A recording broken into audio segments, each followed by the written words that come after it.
I'd like to call the regularly scheduled Board of Finance meeting for Monday, April 21st, 2014 to order. First order of business is to receive the audit report for fiscal year 2012-2013 prepared by Bloom Shapiro. This evening we have Nicoletta McTeague, who can come on up to the table.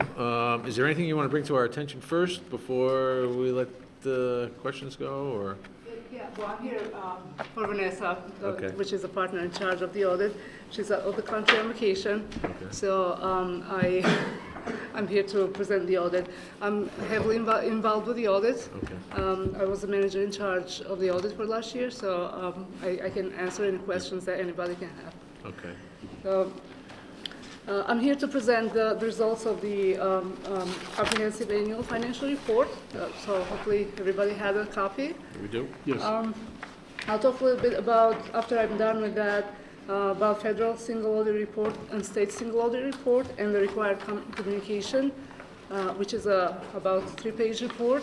Hopefully everybody has it. Yes, it's in here.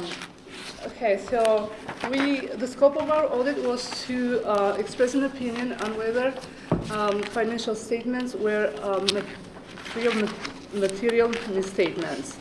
Our opinion starts on page 1 Right. with the financial statements, and as you can see, it's a little bit different format from what you've been used in the past. The opinions now are split by sections just to make it easier for the reader of the financial statements to know which section of the opinion they are reading. And as you know, we give more than one opinion in government because it's not just one entity that we are auditing, it's combined entities based on the type of funds that we are auditing. The opinion that we gave was, and we have a new terminology this year, unmodified, which means clean. In the past used to be unqualified, and now is unmodified. It's the same thing again, it's just different terminology that we are using. So again, the opinion was unmodified, which is what you would like to get for your audit. And in addition to the opinions, we issued a report, which is referenced on page 3, which is the reporting required by government auditing standard related to the internal controls. We didn't have any significant deficiencies or material weaknesses that we needed to report related to internal controls over financial reporting. And that report is bound together with the financial, with the state and federal single audit report, which I'm going to talk later on during my presentation. The opinion is followed by management discussion and analysis, which is a narrative of the activities of the town for fiscal year ended June 30th, 13, and in comparison with the year before. This document, starting on page 4 and ending with page 13, is prepared by the management. We do not express an opinion on it. We review it to make sure the right numbers go there, but we do not express an opinion on the management discussion and analysis. The basic financial statements on which we opine start on page 14 with the statement of net position. The first two exhibits, Exhibit 1 and 2, statement of net position and statement of activities, are prepared on full accrual accounting, and they present town as a whole. Governmental activities includes all funds of the town with the exception of fiduciary fund, which are the trust and agency, pension fund, and student activities. All the funds, including internal service funds, are included in the governmental activities column. The next column, business type activities, are all three internal service, business type activity funds, enterprise funds that the town has. And Guilford Library Association is considered a component unit of the town because of the financial relationship with the town. So we expressed an opinion on that together with the rest of the governmental activities and business type activities. For the year, as a whole, governmental activities decreased by $1 million,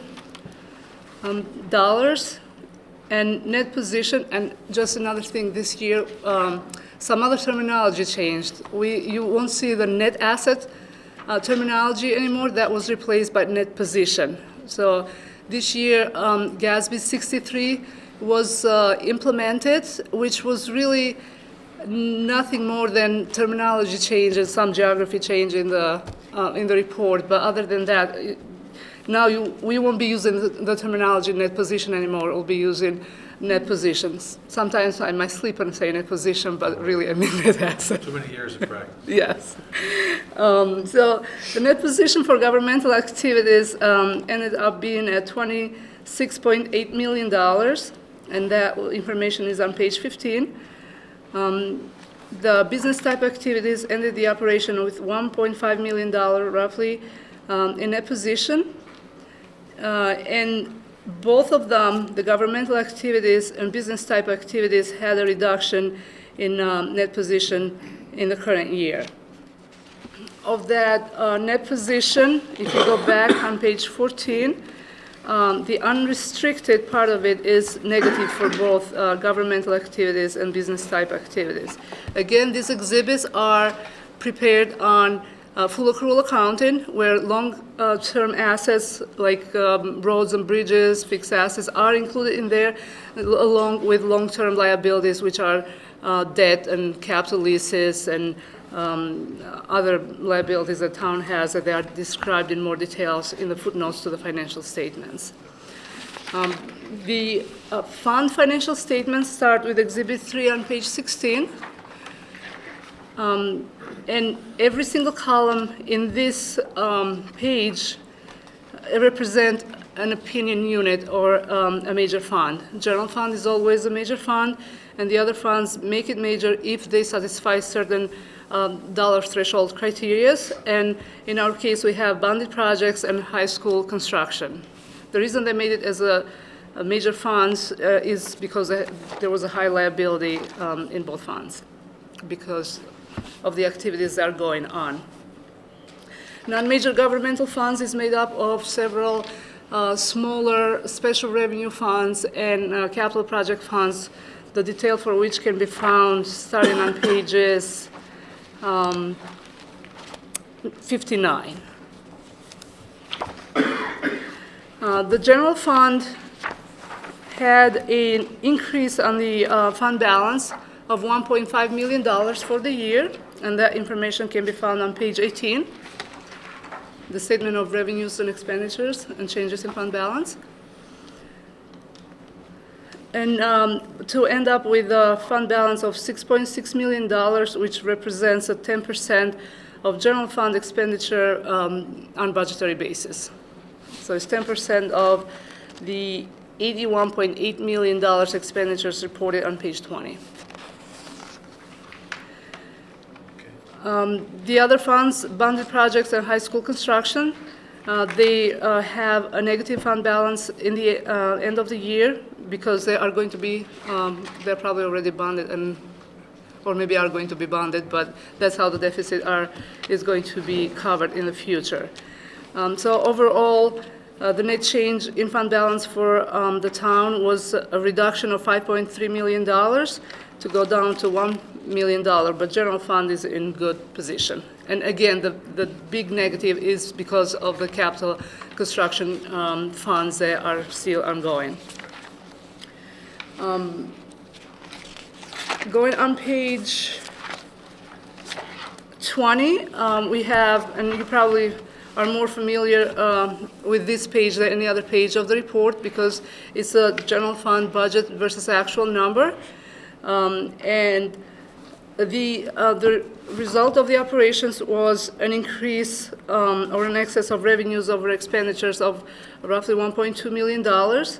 And that was as a result of revenues being obviously higher than expenditures. And if we are to compare the actual with final budget, the revenues were $22,000 higher than the budget. The expenditures, without including the transfers out, were $945,000 lower than the budget. And the fund balance on budgetary basis is $5.5 million at year end. The number on the budgetary basis is different from the fund balance on GAAP basis, which was on page 16, and the differences are explained in more detail in the notes to financial statements on page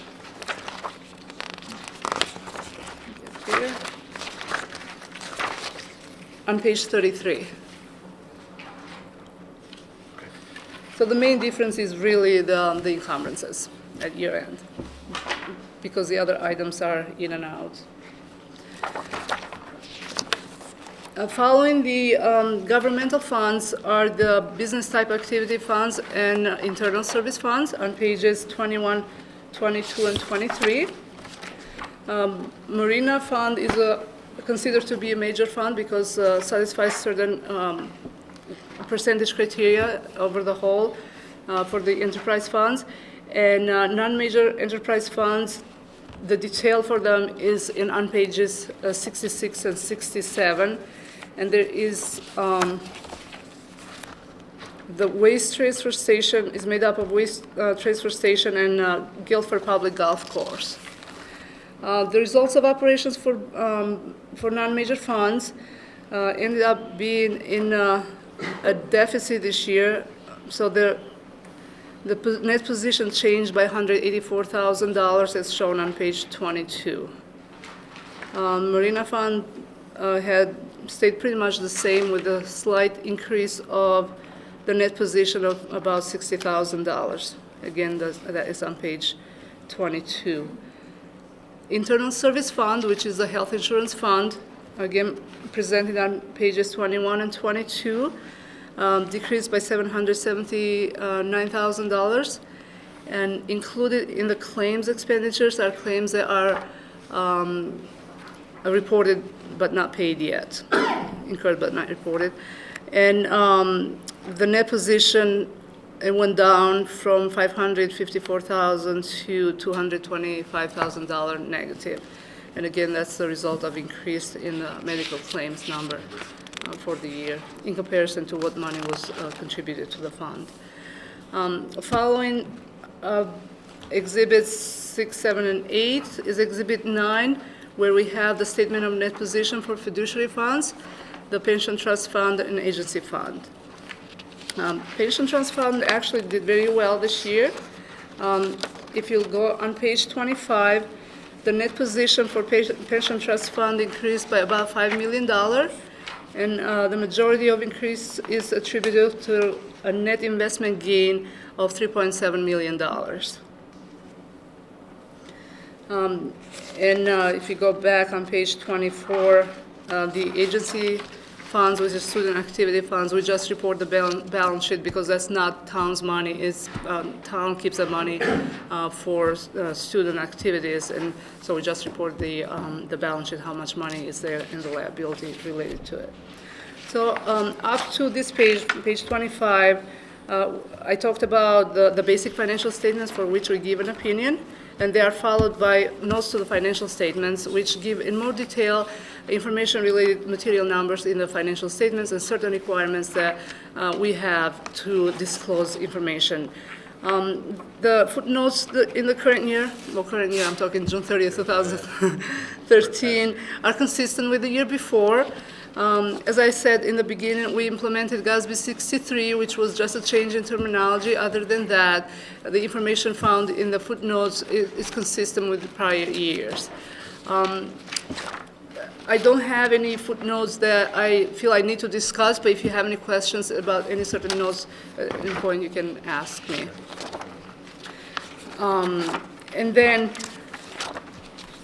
following the basic financial statements, starting on pages 55, are the supplemental, combining, and individual fund statements. Those supplementary schedules are not part of the basic financial statements, but the numbers are derived obviously from the same system, and we do not give an opinion on them, but we give an opinion related to these financial statements because they are not part of the basic financial statements that we are required to give an opinion. And all the information that I just summarized now is explained on the opinion page, where it says that we look at this in relation to the basic financial statements, but we don't give a separate opinion on them. Following all the details on the smaller funds, because if they were big enough, they would have been in the front, is the the statistical section, which is a very good information. Most of the tables have statistical information for the last 10 years, and that statistical information can be financial trends, revenue capacity, debt capacity, demographic and economic information, and operated information. So it gives a picture of the town, how it did on all those 5 categories for the last 10 years. So, if you want me to go to the next, will I present or should I ask questions? Why don't you go through the other, Okay. and then we'll come back. As I said in the beginning, we issued 2 other reports that have to do with the single audit. One is federal single audit report, which we conduct based on the OMB Circular A133. And as part of this report, if you look at on the table of contents, we issue a report on compliance for each major federal program, and then we, which is on pages 1 and 3, and pages 8 to 9 is our report on internal control over financial reporting and the compliance for other matters related to those reports. We are required to, we do not audit 100% of the federal assistance. We are required by the OMB A133 to audit only the major programs for the year. And again, we have to go through some calculations to figure out which ones they are. And for the year, if you look at on page 10, we audited 2 federal programs. One was the FEMA, the disaster grant, and the second one was highway planning and construction cluster. We had one finding related to the highway planning and construction cluster, which is reported on page 11. That had to do with the Davis-Bacon and reporting compliance requirement. Basically, what happened is that the town had undergone some DOT review for the highway planning and construction cluster, and they thought that they were done with it, so they didn't keep the information available for us to audit it. If that didn't end up to be a major program, we probably would have never known that they didn't have the documentation. But we contacted the state. States said we are not aware that they gave them anything, any instructions to not keep them. But when they had done the review, they didn't have any findings. So whoever was responsible for it thought that they didn't need to do so. It was just a misunderstanding on town side, but now that they know that they have to abide by the retention policy that the town has, so that was the only finding we have, that we could not look at the documents that were related to Davis-Bacon requirements. All right, so just a quick note here. We complied with the original audit by the feds, or the With the state. review by the DOT, there were DOT. no findings, but right. we could not verify anything. Right, and the records that we did not retain have to do with independent contractors' payroll records, correct? Correct. Not our own town employees, public works employees. They're not. And this is the Bacon-Davis Act, right? Or Davis-Bacon Act. And you are required to, what is the retention period for those?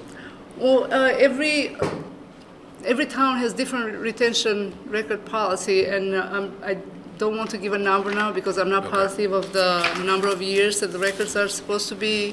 Okay, so this is really a finding that we didn't adhere to our own retention policies?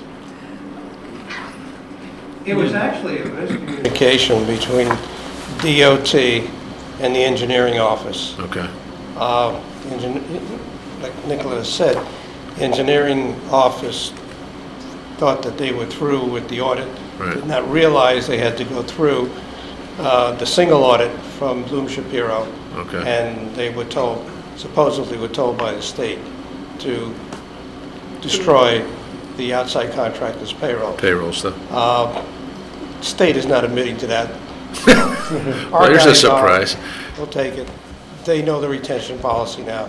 Okay. It's And- been and- reviewed with them. And that retention policy is the state's, or is it the town's internal retention policy? Well, Not the that one town- would the- vary if, The town should have a record retention policy, and again, as I said, I'm not positive of the number of years that the town is supposed to keep it, because when we come a year and a half, sometimes 2 years after Right. the grant happened, because this grant happened to be happening between 2 fiscal years, so it was not all in the same fiscal year. So, and as you know, the year is done, and we come and audit 4, 5, 6 months after. So there was some time lag, and I'm not sure, Joe, what's the record retention policy for It the depends on the type of material. Okay. It'd be 3 to 7 years. Okay. But nothing can get shredded, if you will, without a couple of signatures, including mine. Years, okay. And this one never got a If I could signature. also just comment too, in your opinion, you did not find this to be a deficiency or a material weakness. This was just a observation or, That was a significant deficiency just related to Davis-Bacon requirement. If you read compliance supplement related to the highway construction, there are several requirements. There can be 10, 12, 15. And out of those, only this one little requirement did not comply. That we considered there was deficiency for just that one requirement, the record retention for Davis-Bacon, and it's spelled out on page 10 there. So, other than that, we are saying that everything else we give an unmodified opinion for all the other requirements on both major programs. And the other report we issued is the state single audit report. That one is clean. There are no findings whatsoever. Completely unmodified? We, as part of the audit, we audited 3 major programs which are listed on page 10.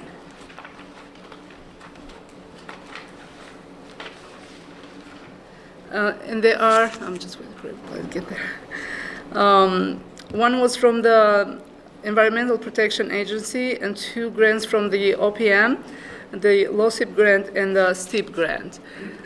Again, we did not find any findings, and as you can see on the summary of auditors' results on top of page 10, everything we say no, no, no, and the audit report was unmodified, so the state single audit was completely clean.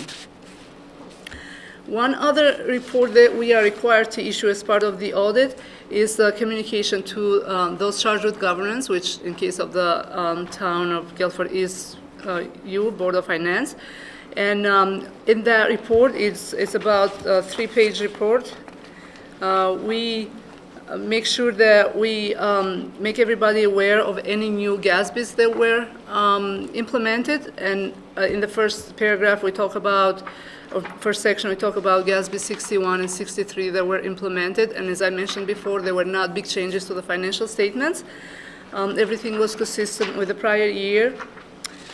We did not encounter any difficulties doing the audit, even though the audit was issued after December 31. That was because of the third parties that did not provide the actual reports on time. But we did not encounter any difficulties on doing the audit. There were no uncorrected misstatements when we were done with the audit. If we had any journal entries that we came up, they were immaterial, because if they reach certain materiality number, we have to report to you what journal entries we did, so we are good there. We did not have any disagreements with management, and management signed the representation taking responsibility of the financial statements that they prepare. We did not consult with any other CPAs or any other independent accountants, and we did not have any other audit or findings to report. So these were the reports that we issued for the town and Board of Ed combined, and in addition, we issued another report to the state, which is a review of the educational form ED-001, and that goes to the superintendent and to the State Department of Education. If there are any findings, usually they are just to correct, they are corrected as they're being found, and it's just an informational form for the State Department of Education. So that, what I was planning to present today for the audit. Thank you. If you have any questions. Thank you. I'm sure there are a couple of questions. I know I have a couple. Sure. And I know some of these are probably, would be more appropriate for Sheila to answer were she here. On page 4, and again, this was compiled by the management. Yes. So your comments on that are understood. About a little more than halfway down the page, current fiscal year unassigned fund balance, for general fund of $5.94 million. Do you have any, have you verified that? Because there was a different number you gave us of $6 million, but that's undesignated and designated, The correct? $6 million is on Gap. GAAP basis, and the $5 million is on budgetary basis. Budgetary basis. And the biggest difference between the two of them is an encumbrance number of roughly $900,000 at year end, Right. which for budgetary basis is considered as an expenditure, but not for GAAP basis. So that's why the GAAP number is higher. Higher, that's right. And the percentage is lower than what I was presenting because of the difference between the GAAP and the budgetary budgetary. calculations. The more important number for me is that 5.78%, nearly 5.8% of total general fund expenditures. Every year, or it seems like every 6 months or every year, there's a discussion about what the appropriate levels should be. 5.78, relatively comfortable for a municipality like Guilford? Falls within appropriate It's ranges? within appropriate ranges, yes. Okay. Next question has to do with, it's more related to page 12, second to last paragraph. State statutes limit the amount of general obligation debt an entity may issue to 7 times its tax collection base. That current debt limit for this town would be $541 million. So that's a state authorized limit. Limit Okay. by state statute. And there's also been conversation in this community that we were You'll never reach it. dangerous levels for appropriate debt levels. We're far, far below state limits. Correct. As a little bit above that, we currently have, what is it, $43 million in million. outstanding. However, somewhere else in here, I saw we have authorized but yet not yet issued of about $117 million. Which I believe includes the total cost for the high school, not the net number for the high school, which the net number is Million 60. somewhere. Okay, all right. So, and 92 is the 92, gross right. number? Yep. All right, so of that 117, there's another 30 that really is not going to be borrowed, somewhere in that number, so it's Let's hope not. 87. So we are, by all stretches, including what we have authorized but not yet issued, we are far, far below any levels that the state would consider to be Correct. concerning. Yes, and you'll find more information on those numbers on statistical table 10 on page 79. Okay. And definitely you are way below that. The next one, and this one's from my friend Ken, on page... On page 9, the golf course experienced an operating loss of $103,280 and a net position decrease of $73,280 because of the fact that we had a intergovernmental transfer, or whatever you want to call it, an operating transfer, I think is the appropriate term, of $30,000. My concern is, and this is not a secret to anybody, we've been in a deficit position with that account for some time. At what point do we need to address that as a separate non-major proprietary fund? Because on page 65, what I see we continue to do, we still show a positive net position for the Guilford Public Golf Course, but that's because we're writing down the asset. Correct. So, in terms of a long-term solution to addressing that, because at some point we may wind up with a negative net position because our liabilities will exceed the asset, and I'm assuming the asset is the land, the equipment, et cetera, correct? Yes, if you look at on page 65, out of $545,000 total assets, Yep. $542,000 is in capital assets net of depreciation. So,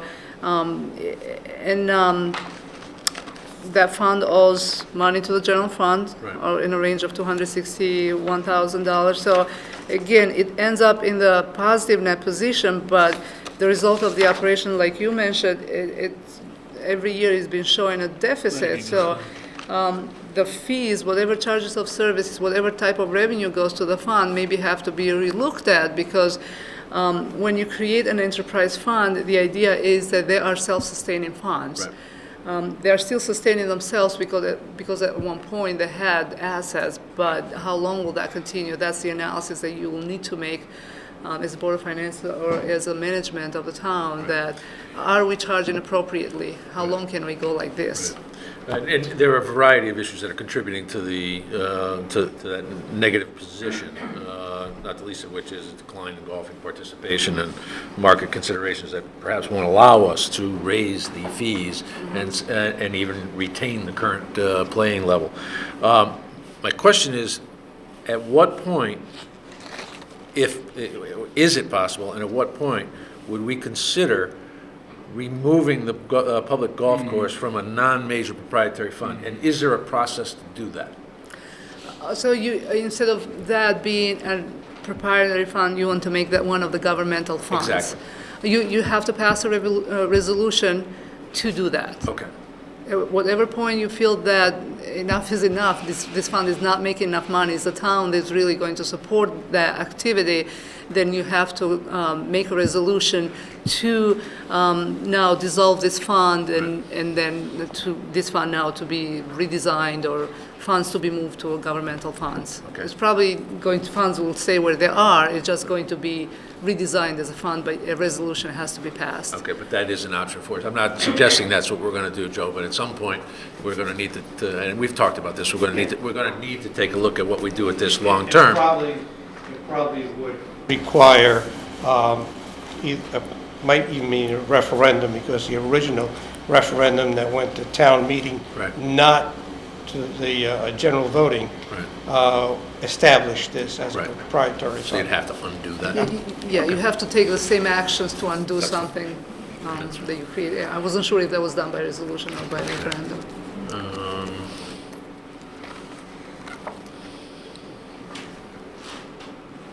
All right, this question, the other one I have is better asked of Sheila, so. Okay. Anybody else? I just have really, it's a little bit of a historical question. In the statistical section, the first table, the net position by component. And if you know this, I mean, it goes back to the change that occurred between 2006 and 2007 regarding the net investment in capital assets. I mean, it goes from a negative almost $4 million to a positive $18 million. I mean, do you know what that is? My guess would be that because of the year that happened, is the infrastructure was included in the fixed assets. When GASB 34 was first implemented in 2004, it allowed for a number of years for the towns to compile the information related to their infrastructure and to be included on the 2007 going forward. So towns that were able to include the information on the first year of implementation did it. Whoever didn't do it, 2007 was the year to include that number. So the number went up because now your bridges, roads that were not included in 2004, 5, and 6, now in 2007 were included. Okay, thank you.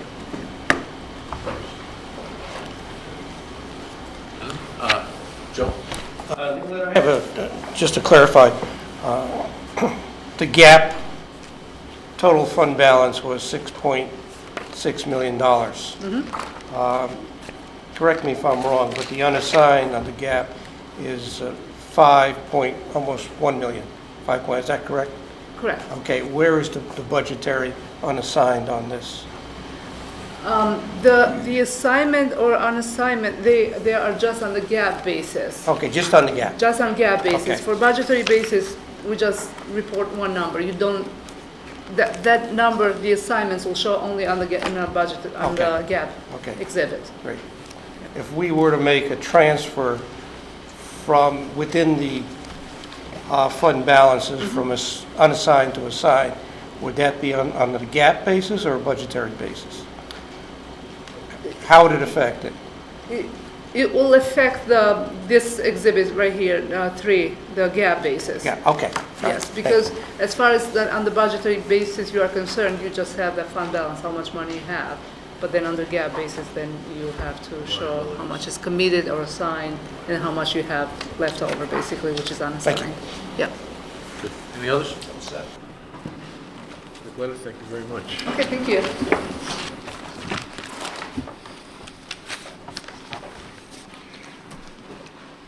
Item 2, public forum. Anyone wishing to address the board in public forum? Hearing none, let's move on to item 3, approved minutes. 3.1 would be budget workshop minutes of March 6, 2014, as amended. I have one correction, I believe. Thank you for sending us another copy of these. On page 6, second paragraph, Mr. Beatty mentions that the mill rate would go up from, I think it's supposed to be 23. All right. And the reason that we tabled these was Mr. Federici had indicated he wanted clarification on a comment that he had made. We see it here on page 9, second to last paragraph, and that was as submitted by you to Tracy. Anybody have any issue with that? No. No. Call the question on approving the minutes of March 6, 2014. All in favor? Aye. Aye. Opposed? No abstentions? None. 3.2, regular meeting minutes of March 17, 2014. Comments, questions, suggestions, changes? Ken? I had a clarification of my remarks here. I think they were picked up on page 3 of the minutes. Cameron noted that the tuition doesn't show the extent, it should have been the extent of special education programming conducted within the district. That was the point. Noted that 3 invoices added up, question if there may be additional programs that might return some of those dollars back to the district. It was a question of internal programming, so of special education programs conducted within the district. Okay. Any others?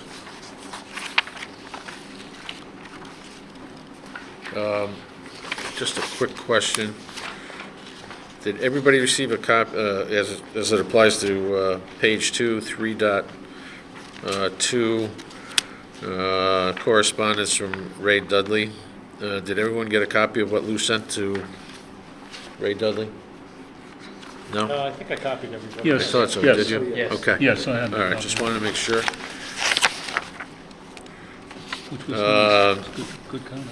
And then page 5, and we can ask Sheila this later, but Lou, did you ever get a response to the third paragraph from the bottom about a $220 payment for a low rider helmet?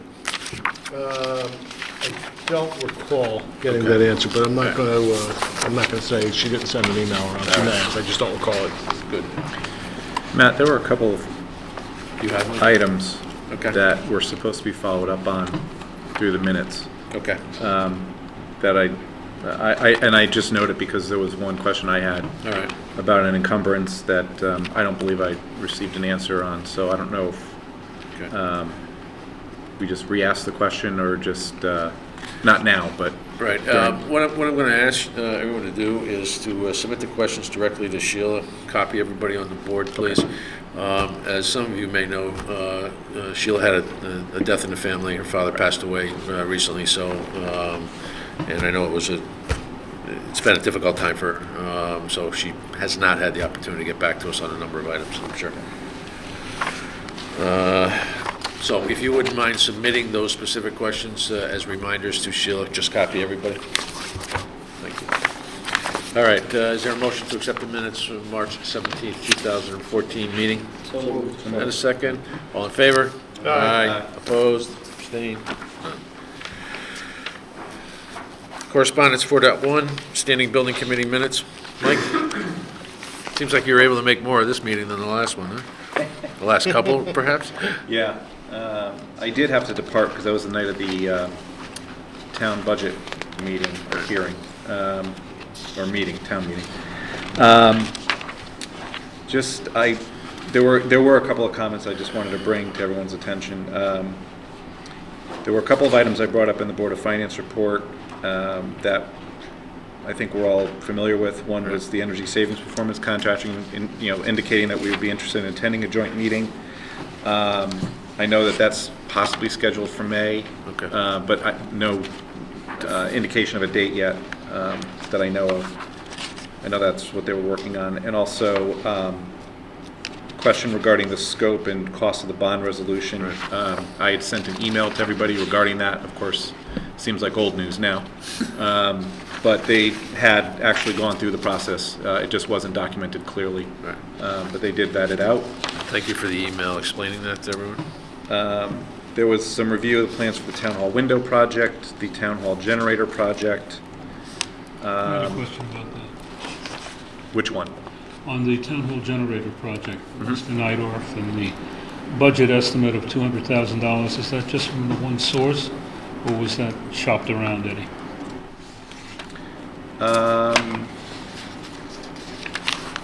That is a good question. That project budget was probably developed, no, I'm not even say probably. It was I don't- developed, it was developed for the bond package. It was, I don't know where that 200,000 came from as far as the budget number itself. What they were doing was previewing the plans to go out to bid. And then, I guess when the bid results come back on that, we'll see how it compares to the $200,000 budget. But I don't know where that number came from. That budget's in the capital. That amount's in the capital plan. It's not a, Right. It's not, no, I hadn't seen that. it's not a bid amount. Right. Right. But where does the estimate come from? From Steve's research. And more than likely, it's at vendors that he's looking at. A lot of times, that's what they do. Comparable projects. Whoever's been maintaining the system will come back and say, okay, well, it's like any estimate that we would get, I believe, in our homes, that I would your maintenance person might put a... have to refer back to the big budget Book, yeah. book for capital. Right. The detail is in there. I'm sorry, but I don't remember how that number was arrived at, but it was his number. Is that similar for the window project? Yes. Yep. Yes.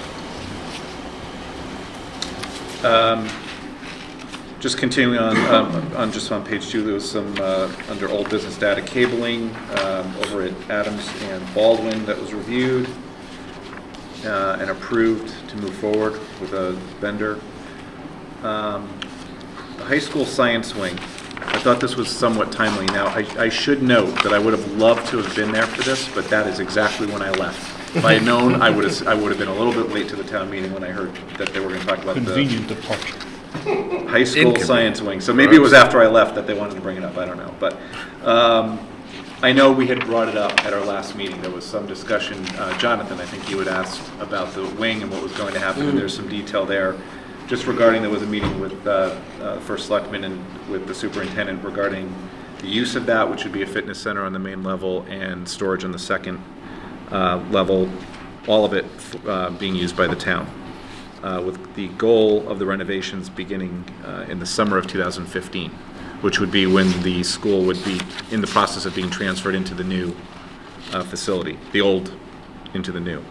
I don't know if you want to expand on that, Joe, but I figured I would go over it now because it came up in these meeting minutes rather than bring it up in the high school report. I'll bring it up now. The only thing I want to stress is that once the new high school is completed and the kids have moved over there and the current building is demolished except for the science wing becomes a town building. No way is it a school building. And that's important. Because if it is considered a school building, the gentlemen well know that it would be added to the square footage and just have a negative effect on our reimbursement. So we'll see the costs associated with maintaining that as a separate facility, the HVAC, the Yeah, it's gonna be on the- build out. it's It'll gonna be be in on the the Park and capital- Rec. Park and Rec. Park and next Rec, year. but what we have to do as the two boards is to reduce the funding for the high school by the amount of the demolition we would have had to spend to take it down. demolish the science wing and put another bond issue out for the same amount. of money. The net is same dollars. Right. It's just moving it from one to the other. Is that how you fund the change of use? Change of use. To change it into a fitness center? Yeah. Now, Well, what we're doing is cleaning up the site. You're moving the weight room in there, you're moving the concession stands in there, the stadium field. We're using the restrooms are going to be available for the stadium field. But the significant amount of work is the building mechanicals that are going to be required to That's be put correct. Utilities into going to there. be cut off, and you have to reroute You'll those have to- utilities. yeah. That's the big cost. and You have that's a what's mentioned panel, here. yeah, the power, HVAC. HVAC, Just had a, water, everything. See, I had a they don't question. have their own plant there. No, they don't. They feed off the main building. Will the demolition costs offset that almost dollar for dollar, or? I don't know exactly, Yeah. but it should, yeah. Okay. Bill, I had a question as to what the decision-making process was as it converts over to town use in assigning portions of it as a fitness center or as storage. We seem to be pressed for meeting space. Was there consideration given to expanding meeting rooms? Not under the present budget. Going back to John's question, we're kind of limited by virtue of funding of what we can do with that building. We can all meet on like the elliptical machines that you're going to Well, put there in you there. go, okay? Mike We'll doing kill some- two birds with one stone that way. Is storage Could like work out well. is it fair to say that storage might be a placeholder against some future No, Correct. utilization? Joe, if you don't mind, I just recall this from back in the day when this was going through Few the meetings. process. Few Yeah, a few meetings, meetings. The use of that is very much curtailed because you Restricted. can't add to the load of the site. Right. So it has to be really a passive use. A fitness center is a passive use. The use of storage is a passive use. If you start using it as Board of Ed offices or town offices or meeting rooms, now you're adding to the use on the site, which you cannot do. So it needs to be a passive, not an active use. And that changes the way, it's not a reimbursement with the school issue, it's a DEEP issue with putting load on the site and creating more You mean more attendance, more physical? more attendance, more Presence. water use, more just, again, contributing to, again, I don't remember the exact details of that, and I'm looking over at Board of Ed friends over there and hoping I'm getting it right, but I know it's Well, passive versus active Yeah, use. And exactly, so storage and because fitness center is not an active Elliptical use. machines seem to me pretty active. They're active, but they don't contribute to the Active in a site. passive sense. See, if you were to make that Yeah. a 5-day-a-week Office use, facility. 7, 8 hours a day, Right. Mike is correct. We don't have the septic to handle that. What we're going to do is really just take these outbuildings, if you would, bring them into the science wing, and the use, You're just taking existing The use level and of moving use it will be in, the so you're same. not adding use to the Right. site, yeah. Makes sense. right? Now, one of the questions that I kept throwing out over the last few months or even years is it possible to replace another building now that we've had this windfall of floor space with this building? Can we You are. eliminate? You are. Can we eliminate another building? No, you are doing that. The current weight room facility that sits behind the bleachers, between the Yeah. bleachers and the parking lot at the high school, That's going to be gone. that's gone. Okay. There, you mentioned there's a couple of storage sheds, I think that some may have been donated to the community to store what used to be in those 4 portable classrooms. There's 2 or 3, plus there's a trailer over there. Is there? Yeah, for the theater department. I believe. Theater department? Yeah. So I think the plan is, yes, the answer is yes, Some we kind are. of benefit, But you know? those are the buildings, those are the things that are being replaced. Mike, anything else? Sure, on the building committee, sure, let me keep going. No, I mean, really, this is more for the benefit of the audience. The Cox Window Project, there was some work during the April break, which I'm hoping was accomplished. The Adams Window Doors, the renovation project, I guess the architect reported that they are working on the construction documents with the goal to go out this summer and get the work done there. There was some talk about a special meeting to also discuss the district-wide security upgrades that, again, were part of the bonding questions that were just voted on. And at the very, very end of this, there was a review of the administrative procedures for construction of capital projects. Ultimately, I just wanted to report that there was a conversation with the building committee, the chair, between Mr. Mazza and the town attorney regarding some language to include in, as a recommendation to the review of, standing building committee review of construction of capital projects. I'll leave it at that. Yeah, now, Mike, you mentioned the security upgrade toward the end there, and it's in the minutes, and obviously the space renovations was the other bonding project. Yes. And there was some concern really about the timing of where that was as we came into the budget season, and really concern over where we would be as summer approached, and the ability to find contractors and get everything in on time. I mean, I would imagine that, competition for those contractors would be pretty fierce as you get into May and June. I mean, do you know if they're on track at this point with those two projects? If I remember correctly, the conversation at the building committee is that it's understood that it's a tight time frame, but it needs to get done. It's a priority issue, priority projects that need to get done, and the architects have been working on those projects and creating the schematic designs to go through the approval process with the administrators to make sure that they're okay with it, because on, I think it's Jones, for example, there's a whole, you're taking the offices and moving them to another part of the building to enter, and you're moving the art room, and you're moving the art room over to where the offices are. There's some shifting and reallocation going on, which is pretty And the concern is, substantial. once you start, that's really going to need to be done by the You've got to opening of complete the it school. before the end of the school, before the beginning of the school year, right? Okay. And I know that there's talk about it being tight, but they've been working on the drawings and should be going out to bid, I would think, shortly. This is always when I wish Cliff was present, because Have we adopted the practice of performance penalties in our contracts? don't know, but this might be the good time to do it. That would be up to our town attorney, I think. I think we have in the past, Yeah.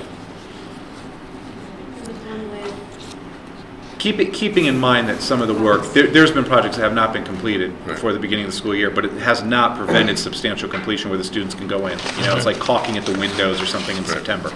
But it's nothing that's ever, that I recall, since being on the building committee in the late 90s, I don't ever remember a school not opening on time because of a substantial completion issue with the project.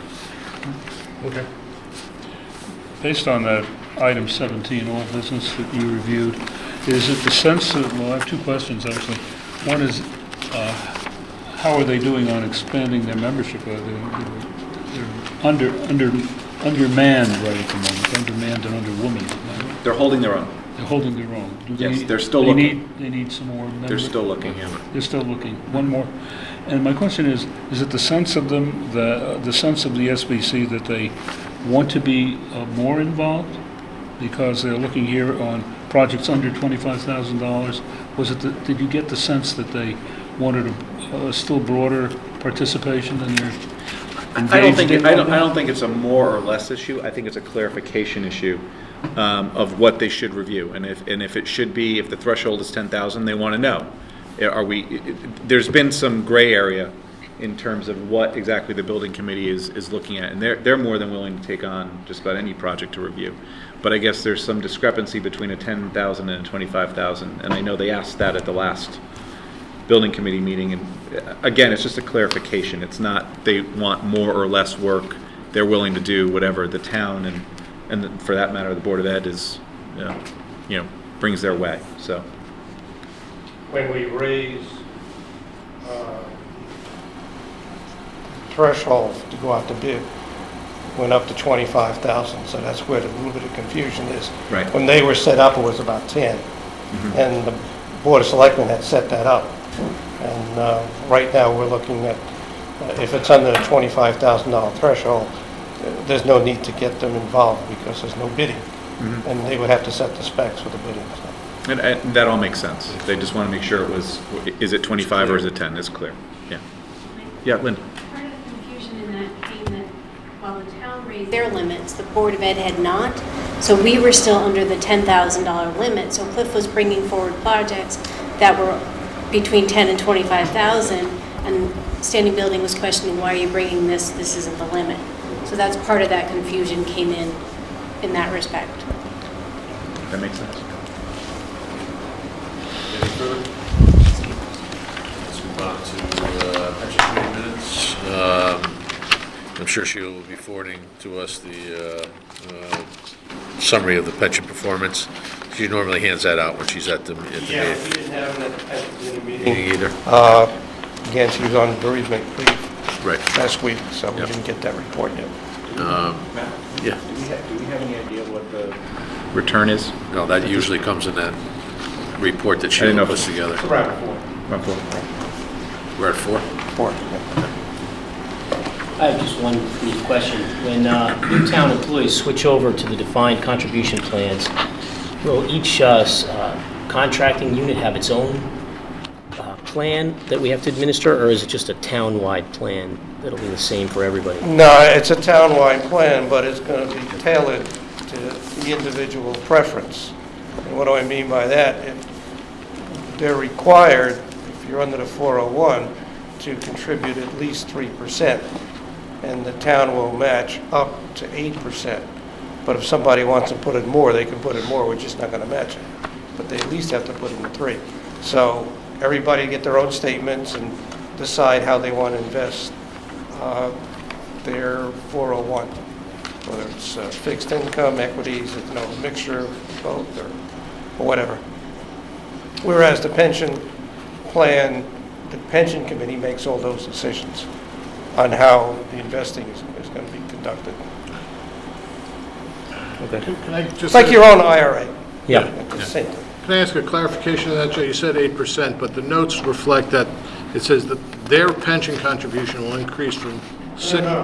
This is under the 401. This is under the 401. With So this- minimum of 3, maximum of 8, the town will contribute. Okay, I so that's think what you're effective, that's referring- effective immediately for those that are eligible for that program. Right. Which are new hires. Right, if they want to put in 5, the town will match the 5, Okay. okay? But what I think you're referring to, Lou, correct me if I'm wrong, is the police contract. Yes. Yeah, where those percentages are the current pension plan for the current officers. And that same paragraph, the end of that same paragraph, it says, "The police retirement fund is now locked until 2024." What does that mean? It means it's not up to negotiations when we go to collective bargaining again for the next 10 years. They can't Okay. ask for anything more, and, So those. We those- can't. I understand. Okay. Very good. okay. Thank you. Joe, I wanted to stay on the police contract, and congratulations to the town for having negotiated that. There are 2 significant pieces to this that need to be addressed. One is the pension contribution will increase from 6 to 7%, 7/1/2014, and 8% in 7/1/2017. So in effect, we've negotiated a 33% increase in the employee's contribution, which in large measure is designed to offset the multiplier, the change in the multiplier, which went from 2% to 2.25% for every year of net credited service, right? And that represents 1/8 is what, about 16% or something like that? Okay, so, I'm sure some people will see it and say, okay, we increased the benefit to the existing folks. However, we increased the benefit for the current employees who are in the pension, the defined pension, but we have also significantly increased their contribution to it. Right. So it's an offset, that's a Right, negotiation. and again, with these contracts, we'd love to change everything over. You can't. The contract, you can't, you'll never get that approved by the rank and file. Right. Nor will the union even want to negotiate something like that. Is there, The strategy is the long term. Right. In that we're going to see some light at the end of the tunnel, in that right now the pension is up here and there's 401 there, Okay, but right. it's eventually going to turn the other way. And to that point, though, people may expect, like, well, this is great, we're in a defined contribution plan, we should see savings soon. It's not really soon, because we're going to be contributing money for a period of time for even the new hires. The pensions are going to continue rising as they're going to rise until you get to that point in the bell curve when, unfortunately, people stop collecting their pensions. Except Yeah, it's a good point, but the only exception I want to make to that is that the town's contribution, even at the 8% for the 401, is much less than we're currently contribute to the current pension plan. So every new hire comes on, it's going to cost us less to manage their retirement or to fund their retirement. Right? I got it. But I'm just saying, you're it's right, not, but it's not going to be immediate, percentage, for right. sure. No, I mean, we're not going to see Right. this happen. Right, not unless we change dramatic change in personnel. Exactly. Although we still have to fund the retirements for those who are. Joe, just a quick question. Sure. Is there a cap on the number of years that an employee can use as against that multiplier? Is it maximum 30, 25? Well, on the pension plan, it depends on the bargaining On unit. the bargaining unit, right. And I don't remember the police one, I think it's Well, I think the police one. 25, 20 to 25. Well, it's 25, they can get the benefits Yeah. for them and their families on the way out the door, right? So, okay. Anything further? And as noted in there, we have a tentative agreement with the dispatchers, but I'm not at liberty to To discuss that. express it in public because it hasn't been ratified yet. Anything further on pension? Nope. All right, let's move on to item 5. Review and accept report of expenditures for the Board of Education for March 2014. Linda, how are you this evening? Good. And Gary, how are you? Very well. How's everyone here? Quite well, thank you. Very good. What would you like to bring to our attention here, Gary? Well, let's start with the good weather. Agree. That's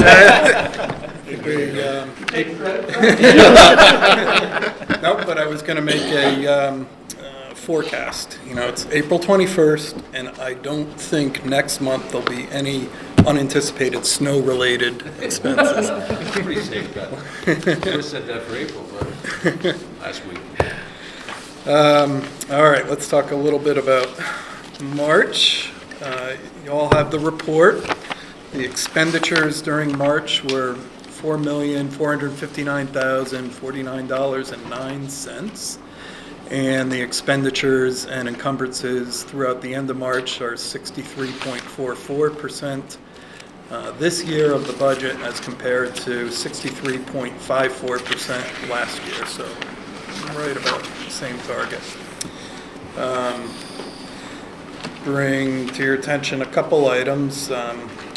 Tuition, the percent of the budget expended is lower than the prior year, last year. This year, we're at 76.47%. Last year, we were at 84.42% at this time of year. The total payments that we list in our warrant is $2,032,821. The lion's share of this include insurance premiums, nearly 50%, tuition, 11.81%, transportation, 17.23%, and utilities, 6.23%. And that's an overview. Good. All right, why don't I start? Well, I have a couple of questions. Well, let's start with substitute teachers at 55%, relatively close to where it was last year. And I can't recall where we ended up last year. I think that was one of the line items we had a pretty good surplus in. Right. Okay. It looks like it's, I'm not going to give you an exact number, but there will be funds unexpended in that line. Okay. Traditionally, at this time of the year, we usually talk about, you guys are starting to talk about freezing accounts, because you're usually looking to have to find some financing for tuition. That doesn't appear to be the case. There only look to be maybe a couple of line items that may be in jeopardy of being over. We have one already, obviously, special services, which is really sort of related to the tuition account to some degree. So not all the savings in the tuition account are being realized, because there seems to be an offset on special services. So that exercise that you normally go through, you start freezing accounts and saying, where can we, doesn't seem to have to happen this year, is that correct? Right. Right, we have not talked about a freeze at this point. Okay. And we don't have a year-end projection at this meeting, though we anticipate maybe next meeting having that for you, and we don't anticipate any bad news at that next. We're actually meeting on Thursday, Jason, myself, and Dr. Freeman, to look at projections to see where we're going to be. Okay. But at this point, on wood, barring anything major, we look to be in good shape, and no freezes are even being mentioned at this time. Right, I'd also like to pick up on the point that you made, Matt, in 2 years ago, 2012, when we were discussing the budget, special ed was over by $407,000. Right. This year, we transferred earlier, Right. 331,000, Out. and we are still 76% Right. and less in percentage than last year Yeah. in special ed. That's a good point, Gary, and actually, you transferred money out of the account as Right. opposed to the normal process, which was transferring money into that account. Well, from a, you might consider this a curmudgeon's perspective,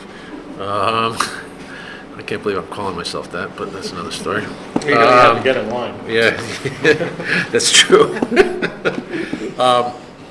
In previous years, when you've had to freeze accounts, the assumption is that there were things that you should have spent money on that you didn't spend money on.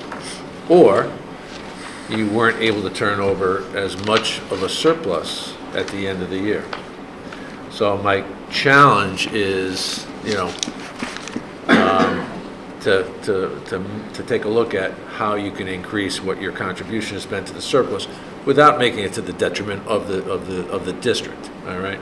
My assumption here would be pretty easy to spend the full amount, because if you don't, you're gonna ask for it next year, right?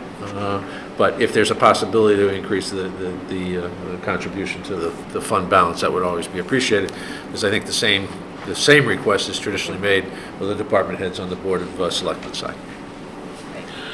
I have a question, Linda, it relates to your letter and your paragraph on purchase services. Special services account is overexpended due to services required for special education students. And this is a good time, I think, especially for myself, I think, sure for the newer members of our board, to distinguish between those two categories.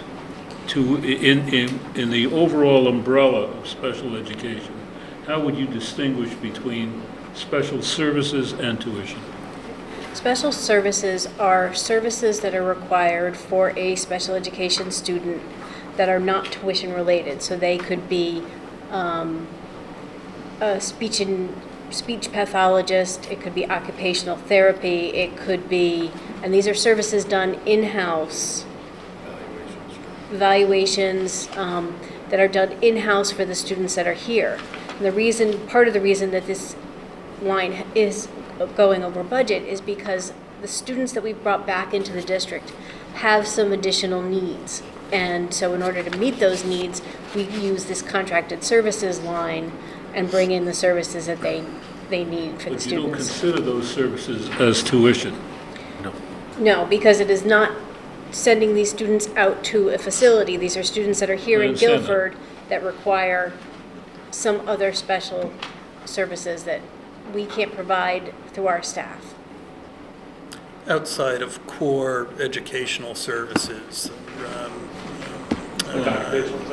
occupational therapy, physical therapy, speech Evaluation. pathology. I think it's pretty clear. It's not tuition, it's not education related. No, I think it is education related. If a child has, requires a speech pathologist, that seems to be fundamental to that child's educational progress, I would think. But as But defined it's- by the state, State Board of Right. Ed. Yeah, Well, right. that's where The state it's hard to get defines, the clarification. the state defines the tuition as if we were to take a student and send them to an ACES facility appreciate that. or to a Ben Haven. These are services other things that are brought in. So it wouldn't be any different than buying a textbook, which is educational. It's part of the education of a student, but that's not a tuition line, it's a textbook line. So Okay. these are services that are not, Okay. To your greater point, though, I think it's fair to say that, to take a look at the big picture for what we need to do for special education, you have to take the tuition line item, you have to take the special services, and then you have to take some of the paras, which are delineated in salary accounts. So to get that total number as well as transportation. is transportation as well. So it's an amalgam of things. But in terms of what we've traditionally looked at, you're right. It's special services and tuition, and that's why I raised the point that I thought as we've seen the savings on the tuition line item, it has put pressure elsewhere in our budget, which is special services, because we're doing more in district. So the total cost or the total analysis of the cost benefit analysis of going in district has to include the increase in That's- cost associated with special services. If you factor in transportation and special services, transportation, I'm assuming with more students in-house, there's been a corresponding reduction in transportation costs Right. to send those students to schools outside of district. So if you add, no hard numbers, but on balance, if you add those things in, there's still a net savings to the town, Yes. correct? Yes, that's a Yes. very significant number, transportation. It can be anywhere from 200 to 500 a day, depending on the situation of the I think this pupil. may go to a broader point where we've sort of been looking for a reconciling of all the special ed costs. Instead of, I suppose we're going to need to see them in the separate accounts no matter what, but some kind of accounting that brings them together, and obviously not getting into the individual or detailed personal level, but an aggregate. Well, I think the three primary buckets are tuition, special services, and special ed transportation. The para one is going to be significantly more difficult to identify because paras work as aides, they work as specially assigned to certain children with special needs. So to delineate that, short of having the timesheets I had when I first started working for the phone company, where every half hour was, you remember those kind of payroll sheets, right? Where you identify every half hour's worth of work to either general education or special education. So I think it's probably unreasonable to expect to be able to drive down to the level of what percentage of the paras. We could make some assumptions and say 15% of para salaries are pick a number. But I think that the three hard buckets are there. Doesn't that become an issue when we look to be reimbursed for the state? When we exceed certain levels for special education? Because it's the excess cost That's grant good. Yeah. is only on transportation and tuition. Can I ask a related question? wasn't clear on that. Raised? Certainly. Okay. This is somewhat related to what I asked about the buckets, so to speak. If you look at the warrants on pages maybe 23 and 24, there's a source identified as Rehabilitation Associates of Connecticut, Inc., and that's a source for all kinds of expenditures in there. Does that also fall into the special services category, that total amount in there? That's about over $32,000. It does, and it is, and it's over the course of a couple months' services billed in March. And this is when you want to be cautious. You don't want to dial down into the details too much because you start seeing what individual situations individual Don't wanna pupils go have. But the types, this is a great one to bring up, however, Ken, because this is a good example of why these are contracted out services, because 4 or 5 human beings, here there's a couple physical therapists, a speech pathologist, can cover multiple schools and multiple situations, versus we as a district do a cost-benefit analysis of, do we take on another employee who can provide those services, and the dollar for dollar cost is much more appropriate for it to be a contracted service in this situation. So you can service different needs individually with different individuals who are not full-time employees. Does that answer it? It does. Good. Does that model also give the Board of Education a certain amount of flexibility as the needs of the students change from year to year? If you've hired somebody with a specific skill set, but the students that they're trying to serve or are hoping to serve initially graduate or move out of town or are placed out of district, but you've still got that staff person on hand, the needs of the incoming students, quote unquote, replacing the outgoing students may not necessarily be a match for that person's capabilities. So outsourcing these types of services then provides you with a certain amount of flexibility, I'm guessing. Is that Yes. accurate? Yes, That's it does. exactly right. You have zero control over students coming in and out. Other questions? Lou? Yeah, I'd like to ask you some questions. Also in supplies and materials, the heat line item, we had an $87,000 expenditure for March, but the entire, that brings our total expenditure to the year to $292,000. So I mean, really, a significant portion of the entire expenditure for the year is 1 month, and we're still only at 41% of our total budgeted amount there. And then it's probably staring me in the face, but I couldn't find it in the warrants either. I mean, what does that $87,000 comprise? So that is heating oil and gas, from Southern Connecticut Gas and East River. And we were using the balance of the contract from the previous year that we had Keep prepaid asking this for, question. Okay, which is why it we just hadn't driving me had- nuts. So, because the Anything Southern for the- Connecticut gas item is only $8,000. Right, but Okay. it should be under East River, the heating oil on the warrant. So it starts on page 10. And it's going to be mixed in with the gas, I mean the diesel, and there's $84,000 total for East River Energy. Okay, And you can see the ones that are fuel oil versus heating oil. so Lou, can I presuppose your next question?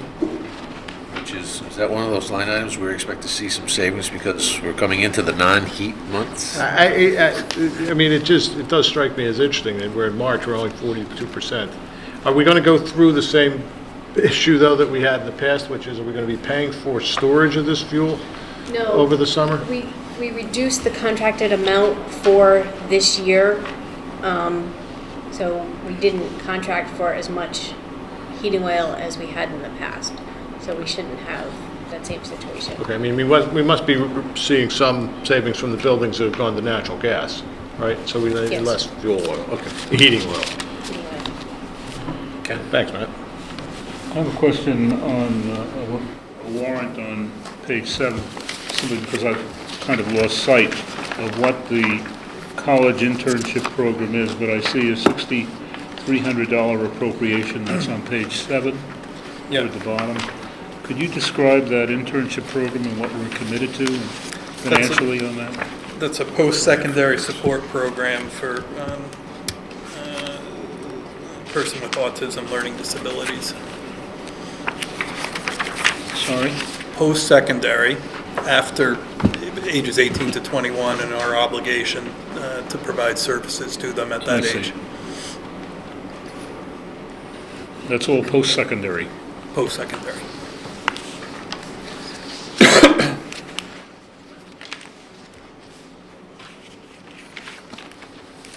Anything else? Hearing none? Thank you very much. Thank you very much. Is there a motion to accept the bills of the Board of Education in the month of March in the amount of $4,458,393? Is there a second? Call the question, all in favor? Aye. Opposed, abstentions, recusals? None. Item 6, review and approve expenditures for town government for March 2014. And we have the first selectman filling in for Sheila this evening. So I think this is going to be brief, is what he wanted. He's hoping. Certainly, and Joe, if there are questions that you don't feel comfortable answering, as always, we can take an answer at some future point. Okay, let me see how she does this, if I can do it right. I guess we'll start off with revenue. Isn't that the way it goes? I think so. That's exactly it. Okay, we're in pretty good shape. You can see revenue. We're slightly ahead of where we were last year at this time. Tax collections are up also as compared to this year, last time, at this point, last year. And the other things I want to bring to your attention, fire department, as you know, is a month behind. Right. But if you calculate that's 8 months of revenue compared to 9, they're right on target with their ambulance revenue. And youth and family services, again, this is a two-edged sword. They're way ahead of their budget So are their at expenses. this point, but I spoke to Lynn today. They've got a lot of work over there, and that should become alarming to us as a community. There's a lot of issues out there. Yeah. But as far as we can see at this point, we'll be fine with revenue. Joe, just a quick note on the Sure. youth and family services. They don't seem to have a comparable spike in terms of expenses, though. They're at 76% in terms of Right. their expense base, which is what, 3/4 of the way through the year is where it should be, right? Yeah. So even though the revenues are up, their Their costs- caseload is their increased. caseload is increasing. It's increased about a third, yeah. And I'm sure at some point, as that caseload increases, we have to look at personnel. I spoke to Lynn, like I said today, and she had to increase one of her part-time clinicians about 4 to 5 hours more a week. Yeah. All right, I'm sorry, Ken, go ahead. I had a question about Park and Rec, which is up 7% in its revenue, and it seems to be all due to room rental. I was wondering, since there seems to be such an uptick in activity over there, is it not reflected in the programming that they have? as well? Programming revenue does not Doesn't hit the budget. get into... Doesn't hit the budget? No, it doesn't. It's not part of your operating budget. Okay. It's your programming account, which is where we pay the expenses for that account, like the instructors, for instance.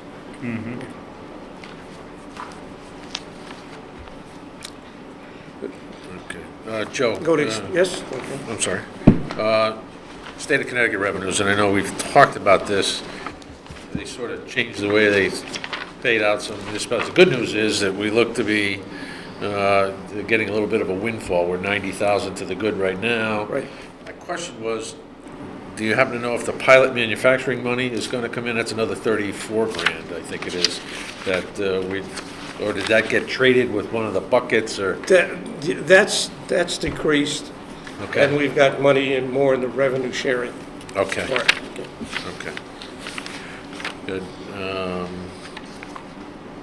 It's one of the issues that a lot of other towns that have state facilities in their town Okay, are really having a problem with because of the pilot Pilot funds money. have decreased. right. Also, just tax collection rates are higher than we were last year. We're at, 99.56% collection rate again. Again, it's just a lot of it is timing. Timing. Anything else on revenues? Expenditures, Joe?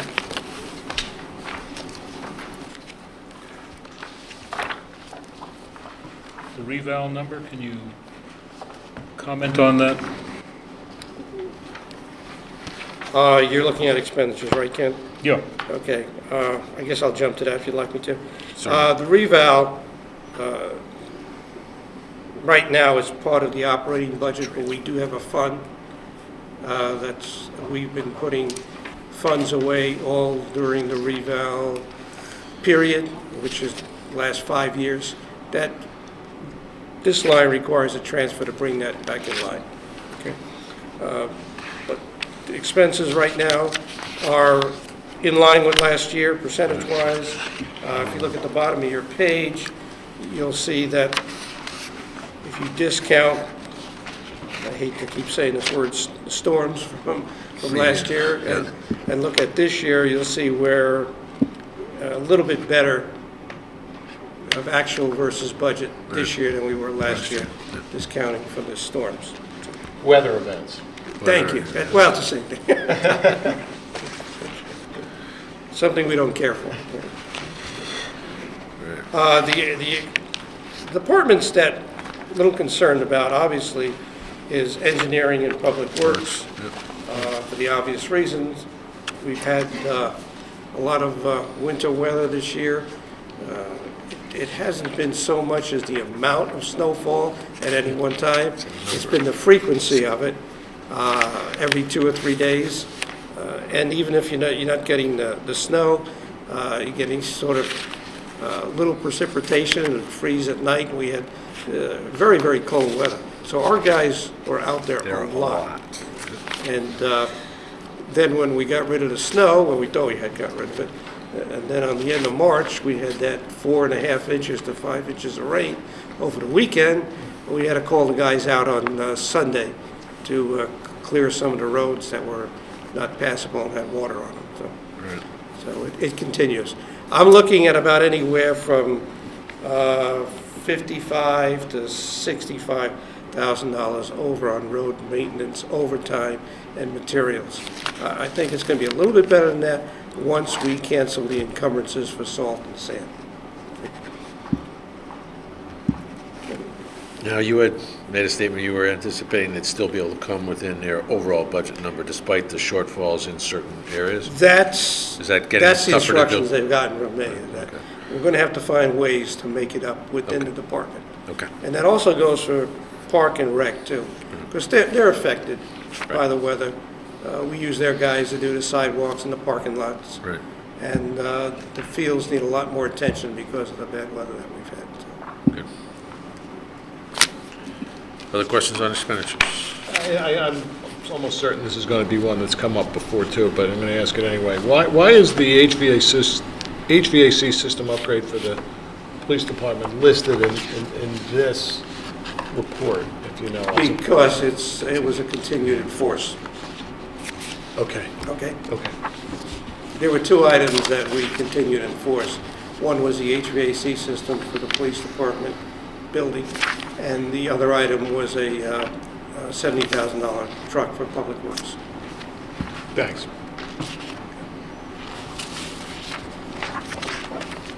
Anything else on expenditures? Anybody else? No? Just one. Legal, I've been saying, is going to be a problem. Yep. It's because of our collective bargaining, which has become mediation, which in some cases become arbitration. Right now, we are headed to arbitration with our GEA group, the Guilford Employees Association. We've come to an impasse on mediation, so we're headed to arbitration there. The police, it was going to arbitration. During that process, we decided to mediate, and we've got the agreement that you had information on earlier. But we have to pay the arbitrators. We settled the police contract through mediation, but it was Expensive. past the deadline when we had to cancel the arbitrators, believe it or not. We have to give them 10 days' notice by agreement, even though we didn't need them. But that's the way the state sets it up. So you'll see the arbitrators' fees in there, Mike, plus our attorney's fees in there. Okay. And we've had some other issues with planning and zoning in the wetlands. I'm sure you're all aware of that'll hit this. That's why we beefed up the budget for 2015. All right. Warrants or anything else? And medical, if you want to go Medical, through yeah. that. Yeah, let's do You medical. have your sheets here, but Yeah. little better month, if I can remember it. Still above our revenue allocation though, right? Yeah. Go back to it. My sheet up here. Yeah. Claims and administrative costs of There we are. 1.88, yeah. Yeah, we incurred claims of $1,028,676, including administration fees. We're at $1,088,000 for the month. If you can look down at the bottom of the page, you annualize the remaining 3 months, we're projecting a deficit of $646,000 for this current fiscal year.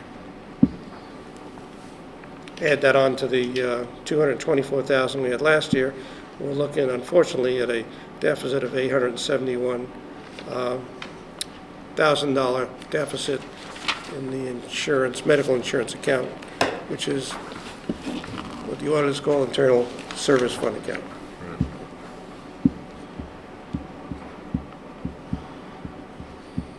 I don't have, apologize because didn't realize I'd be here giving this tonight, but I don't have where we are with the stop loss. Right. I'm sure it hasn't gotten any better from last month, and I don't know if we have any that have hit the stop loss this month. Gotcha.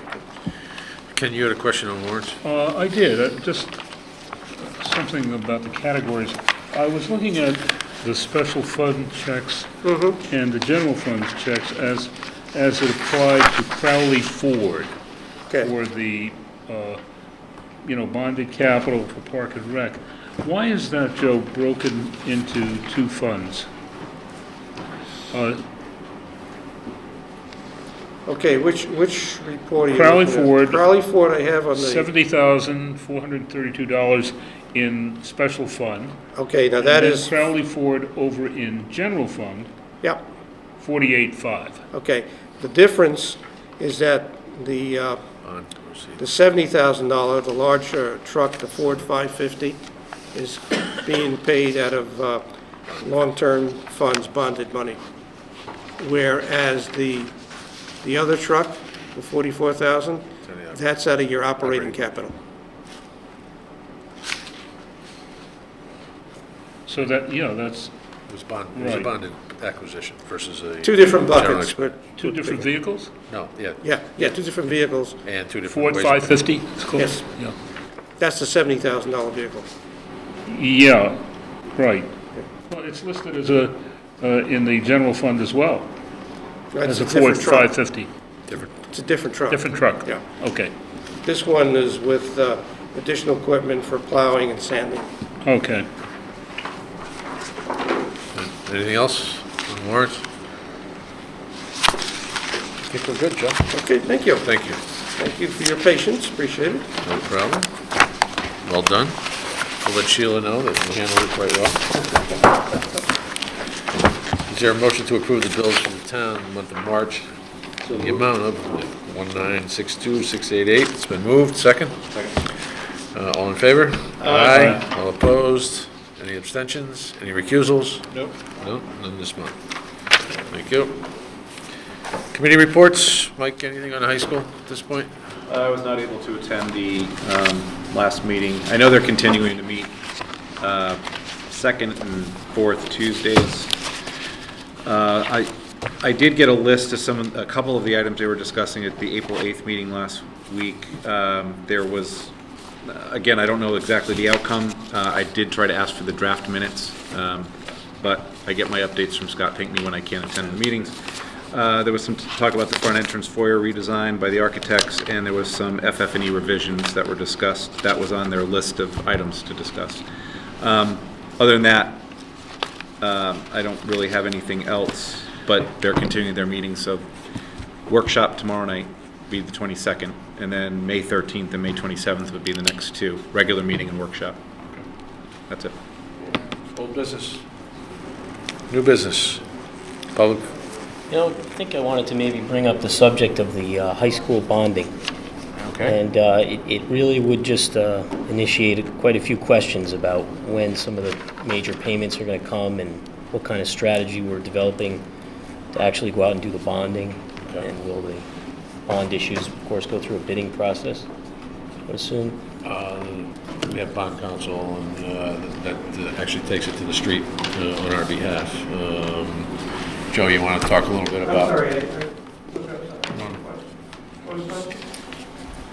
So this is some questions about how the school bonding is going to shape up, what our strategy is going to be, and when some of the major payments are due, when we'll start looking for bond issuers to...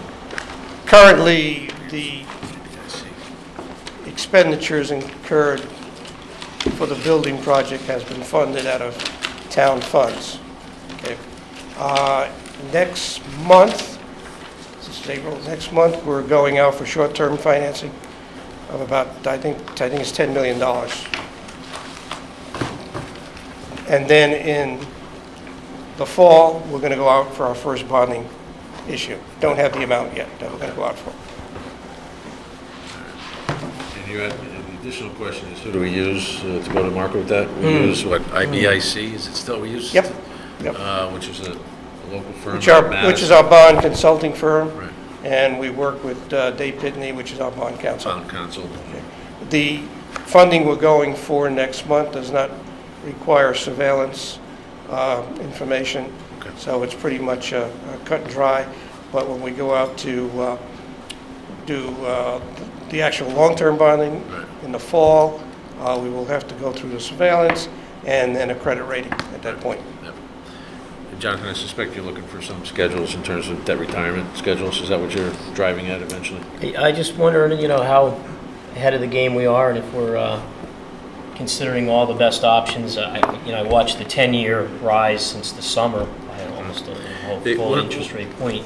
One of the issues is the timing on this is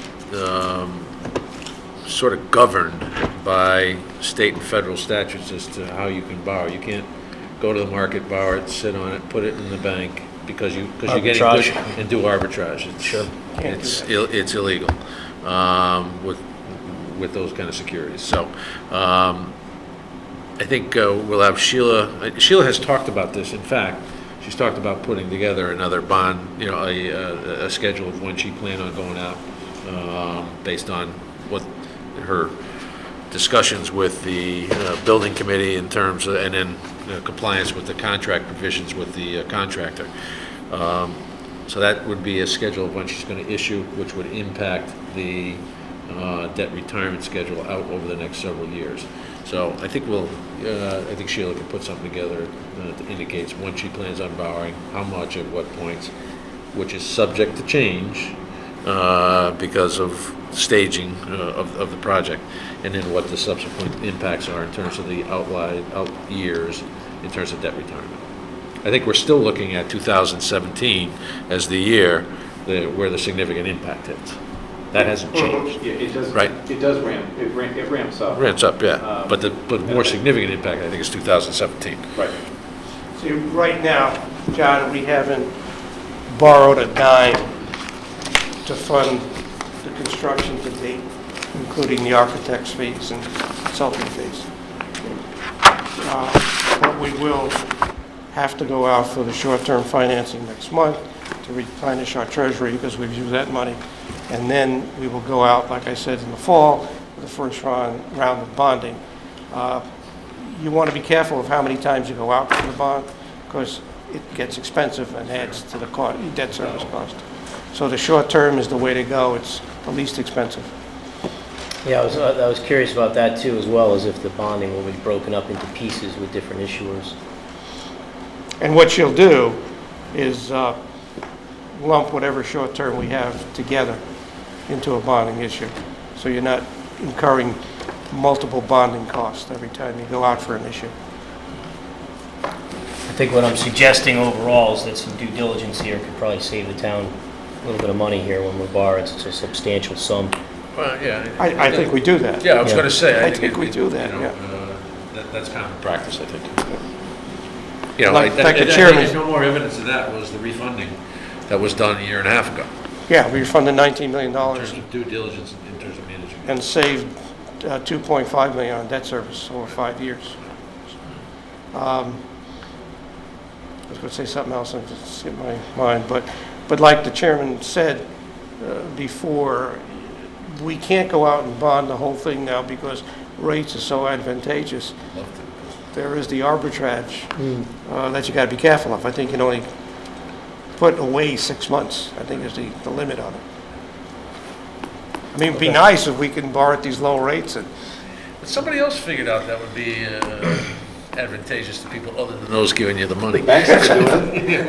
Yeah, they get to write their own rules. that's yeah, right. yeah. I know we're a long way, we're far away from the rates that we were projecting Right. before the referendum. Oh, the rates are much higher. We were projecting a very conservative, I think it was 4% 4% range. bonding rate, and I mean, we're not, in a couple of years, we're still, I don't think, going to even be close to that. But it was just being conservative at the time, so. So what you're saying is the rates are lower than 4%? Oh, yeah. Yeah, the interest rate just wanna used make was sure at that point. conservative, and Yeah, we're yeah. still in that range, And- well below. Yeah. Last fall, when we went out for short-term bans, I think it was another 10 million, I can't remember the amount right now. We were at 0.16% for 9 months, which is pretty good. Yeah. I guess you don't need muni bonds in your portfolio. So on $10 million, interest was 16,000. Amazing. All right. Of course, it hurts us on the other side. Side, yeah, that's true. Yeah. Shields here should be wincing on the revenue. Yes. Yeah, we keep Anything further? cutting our New budget. business? I'll entertain a motion to adjourn. So moved. Second. All in favor? Aye. Thank you, gentlemen. All right. Another day.